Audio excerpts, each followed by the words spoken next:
Good morning, everybody. Can you hear me okay? I'm Mick Holmes. I'm the General Manager for First Data in the Middle East and Africa region.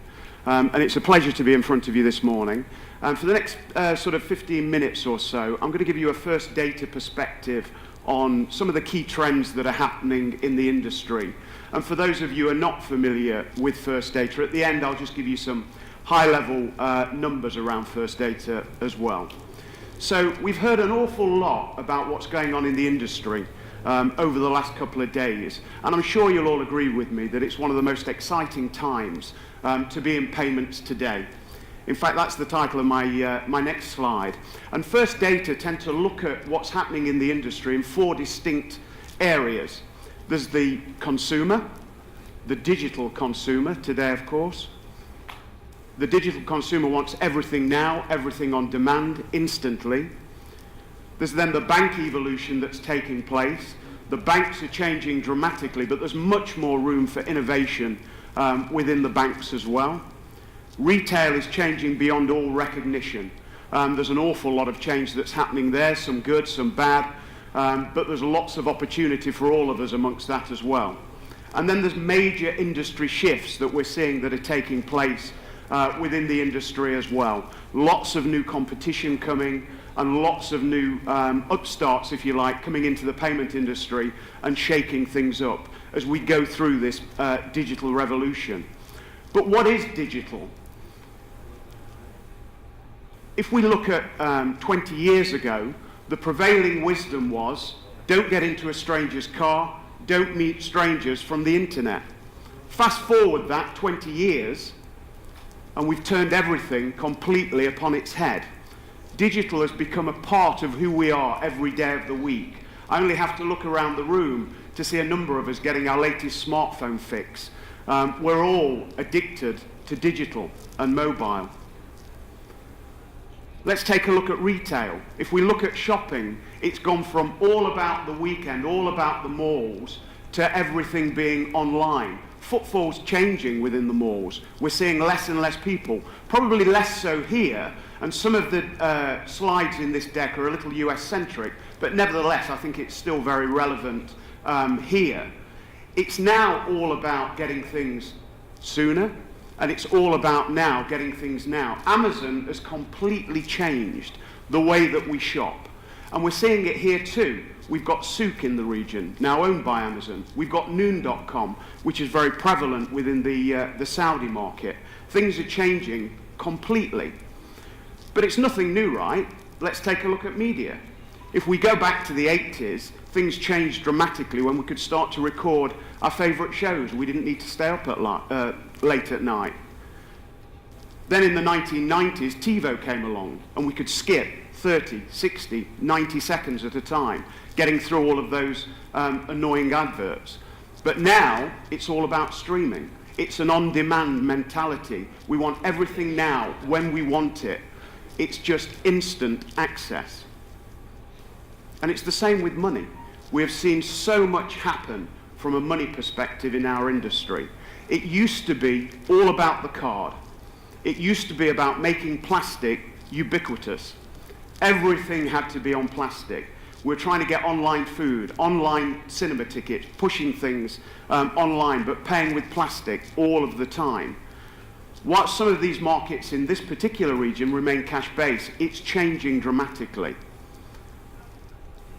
Then we thought, well, we're all carrying these mobile devices. Why don't we figure out how these can start to make payments? So we basically stuck a card on the back, and Tap and Pay was born. But let's be honest, it didn't really add a great deal of value to the overall consumer experience. So now we're at a point where payments and digital has converged. And now it's adding a great deal of value to the way that we make payments and the way that we transact.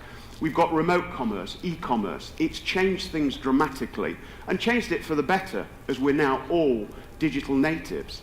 And who has started to drive all of this change that's been happening within the industry? It's the millennials. It's the people that were born from sort of 1982 and onwards. And who are these millennials?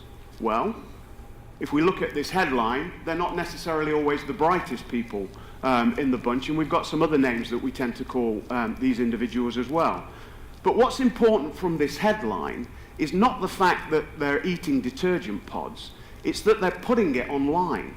These people are hardwired into the digital lifestyle, and they're putting everything on the internet for everyone to see. They're digital natives. They're growing up digitally native as well. And who do they trust? They trust big tech. They trust big tech more than they trust the government, more than they trust the press, and more than they trust the big banks. They've seen what's happened during the financial crisis, and they're worried by that. They've grown up with big tech. They're hardwired into big tech, and they trust them more than they do some of the banks. And that's a problem for the banks. The banks need to react to that and adapt to it as well. Almost 40% of millennials surveyed say that Facebook or other social media has influenced them to try a new banking product. That's an amazing statistic. And even innovative companies like PayPal are losing out to Venmo and Square and Apple and the like. And most of these millennials are only accessing the internet through mobile devices. And I think, frankly, this 18% figure is probably out of date. It's changing constantly. So for those of us in a browser-based world, we're missing out on a big part of the market. But they're young, they're broke, who cares? Well, yes, they've got an awful lot of debt, particularly in the West from student loans and the like, and it's delaying some of their life decisions as well, in terms of getting married is being pushed out, in terms of buying a house, in terms of the financial planning for the future. And in a recent survey of 1,000 millennials, when they were asked what they would do to get rid of their debt, almost half of them said they'd lose the right to vote in the next 2 elections. Similar amount again said they would forego ride-sharing apps for life. Another 42% of them said they'd not leave the country for 5 years. And then this last one, 27%, almost a third of them, said they'd return to their parents for another 5 years. Let the parents in the room, let that sink in with you for a few minutes. But there's hope. The millennials are going to inherit an awful lot of money from the baby boomer generation. They're going to have enormous spending power, and that's now, and that's happening right now. And they're optimistic about their future as well. The attitudes of the millennials, they're growing up more slowly. They've seen what's happened in the banking crisis. They're optimistic, but they're cautious about what's happening as well. There are tough employment rates in various parts of the globe. They tend to be more inclined to use debit than they would credit. If they've not got the money, they'd rather not take the credit. And some of the older millennials are now starting to save and invest and getting into home ownership as well. And as they do, a lot of them are looking back at the traditional financial institutions. But the traditional financial institutions have to be ready to serve them in a digital world. We can't serve these people how we serve their parents. It's got to change. With the digital world, of course, there comes a great deal of danger as well. We've just seen Abdullah present in terms of security. We talk about breaches all of the time, and quite frankly, a lot of us become numb to it. Equifax, just last year, was breached. Almost half of the US population had data stolen in this breach. 150 million records were stolen. Yahoo! Over 1 billion accounts hacked around the world. Uber, 57 million records on drivers and passengers were hacked. Even countries, Malaysia, there were 40-odd million records hacked from government's places, which is pretty impressive given there are only about 31 million population in Malaysia. And then yesterday we heard about PayPal acquiring TIO Networks for about $240 million. Once they acquired them in November last year, TIO Networks was then breached. 1.6 million records were taken. The market closed. The markets reopened following the weekend, and PayPal lost $5 billion off its market cap. That's pretty impressive for a $240 million investment. So you can be sure that all of your digital footprint is out there somewhere on the internet for anybody to take advantage of. And who is it who suffers as a result of this? In a lot of cases, it's the banks and the financial institutions because they've got compromised data. So let's talk about the banks in the digital world.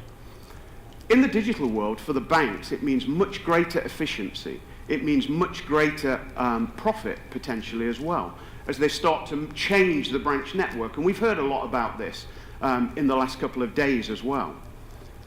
So as we start to move tellers to digital, everything online, we're starting to get newer branches, engaging with the customer in a different way. And in many cases, a lot fewer branches, because there's a great deal more engagement. As you can see from the survey here, this is denoting monthly visits. Typically, you're seeing people visit a branch maybe only once a month. But if you look on the far right-hand side at mobile, then you're looking at 11 times people are accessing their bank accounts through mobile and through online. And with that, it gives the banks, the financial institutions, much greater opportunity to engage with their clients. And as a result, cross-sell, upsell.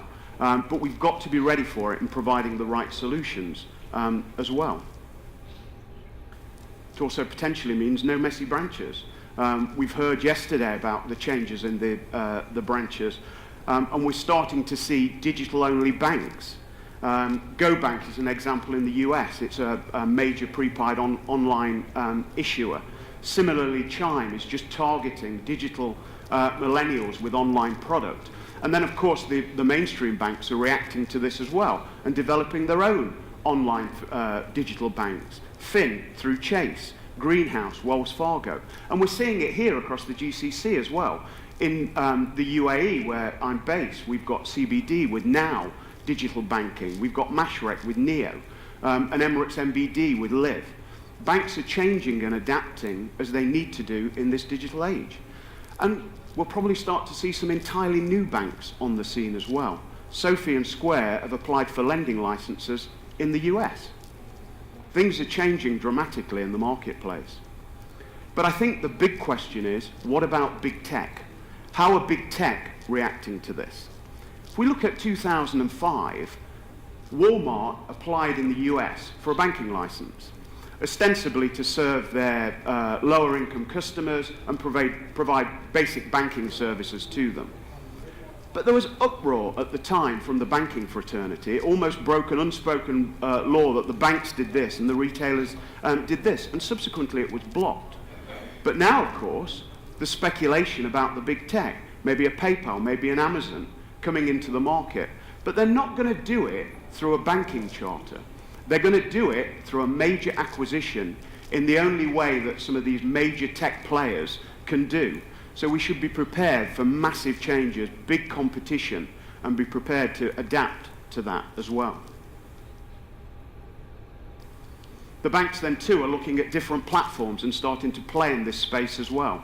You've got Messenger, you've got iMessage, and they're even starting to look at some of the voice activation services as well.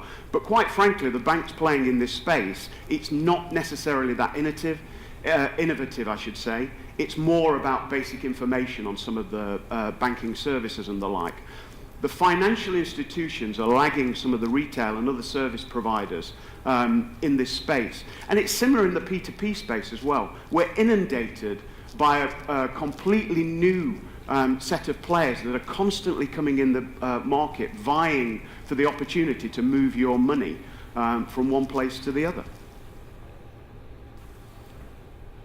And if we look at last year, in terms of mergers and acquisition activity, more than $90 billion, that's a phenomenal amount of money, was spent in our industry. First Data were very acquisitive. Ourselves, we picked up Acculink, Card Connect, and BluePay for about $1.6 billion to better serve our merchant community as the world's largest merchant acquirer.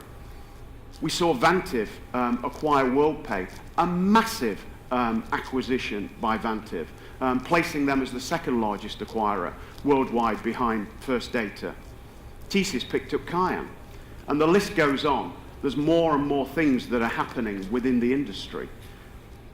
And yesterday, somebody mentioned about Ant Financial Services, which was blocked by the regulator. But we'll see more and more of this activity, and we'll see more and more new players coming into the industry. But there's a great deal more that's happening as well. There's so much more that's happening within our industry, and we need to adapt and we need to be ready to provide those services. And I'm very fortunate to be working at First Data, and I think First Data are very well positioned at the heart of the payments ecosystem and ready to provide product and service and add value to clients wherever they sit within the payment chain. For those of you who aren't familiar with First Data is the world's largest payment processing company. We're the #1 acquirer in the world. We're the #1 issuer processor in the world. In 2015, First Data processed almost a third of all worldwide e-commerce transactions. That's an enormous footprint. We're a global organization, clients in 117 countries, operations in 37 countries. Nobody has the scale and footprint that First Data does around the globe, some 6 million business locations, 88 billion transactions processed of payments in 2016. And whilst North America remains a key market for First Data, we're growing massively in the international market. The EMEA market, where we sit today, in its own right is in excess of $1 billion company. And we're growing significantly in the rest of the international markets as we invest heavily within India and also within the South American markets as well, particularly on the merchant acquiring side as well. But we're a local organization. I just wanted to share with you the fact that First Data are local to you. We've been in this region since 1994 when we signed our first client with Riyad Bank. And I'm very happy to say that we're still processing today and have a fantastic relationship with Riyad Bank, along with ANB, along with Al Awal, and along with Samba Bank. We're very proud to have those long-standing relationships. But you can see for yourself some of the companies that we're dealing with. And just last year, we were successful in winning the combined business of MBAD and FGB. And that's about doing their credit cards, their debit cards, their prepaid, about driving their ATMs, about driving their POS. We're in a position to help across the payments chain. And just in summing up, I'd just like to leave you with the thought that wherever you are within the payments environment, First Data can add value to you as financial institutions, to you as retailers, to you as merchants, and to your consumers, and add value to your business. And we're very happy to get involved with you in whatever capacity that we can to help grow your business. Thank you very much indeed for your time. Thank you.